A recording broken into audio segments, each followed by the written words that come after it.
इख्तियार की बात करते हो।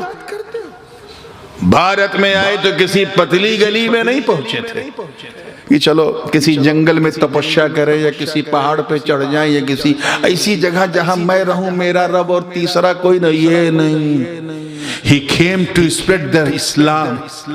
इस्लाम फैलाने आए थे। तो उस वक्त अखंड भारत की जो सबसे बड़ी महाशक्ति थी उसके शहर में पहुंचे, पृथ्वीराज चौहान के शहर में।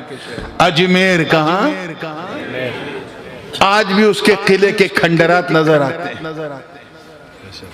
जिसे गौरी ने तहस नहस कर दिया था।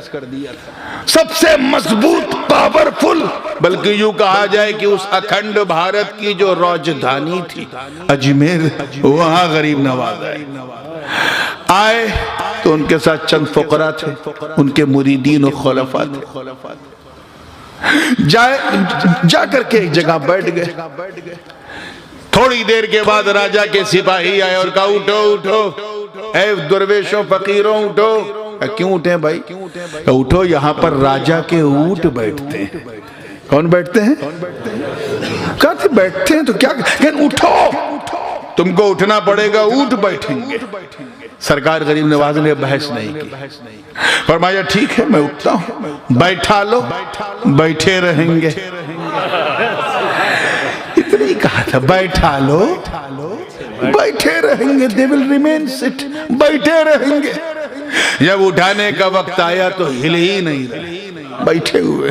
ख्वाजा की करामत देखो, भोर रात हो गई, ऊंट हिल नहीं रहे, बैठे हुए, नहीं छोड़ा। हुजूर गरीब नवाज के लिए एक जगह उसने खास कर दी कि ठीक है बाबा, हम आपसे नहीं लड़ेंगे, लेकिन आप यहीं बैठे, यहां से जाएं। अब जाहिर है कि जिंदगी गुजारना है तो पानी भी जरूरी। राजा ने शतरंज की चाल चली कि आपसे कहा कि बैठे और आना सागर पे पहरा लगा दिया। वो जो सागर है, शौगर, उस पर पहरा लगा दिया। अपने खादिम से गरीब नवाज ने कहा क्या माजे का? हुजूर पहरा लगा। गरीब नवाज मुस्कुराए, कहा अच्छा ये कोई नई बात नहीं है, मेरे दादा हुसैन पर भी पहरा लगाया गया था, उन पर भी पहरा लगाया गया था। गरीब नवाज ने हजरत ख्वाजा फखरुद्दीन से कहा जा, ये मेरा कासा लेके जा। क्या कहते हैं आप लोग अपनी जबान में? प्याला है कि कासा है कि मशकीजा है कि डोल है, जो भी कहें लेके जा। और शागर से कह दे तुझे हसन संजरी ने बुलाया है। गरीब नवाज के खादिम ने कासा लगाया,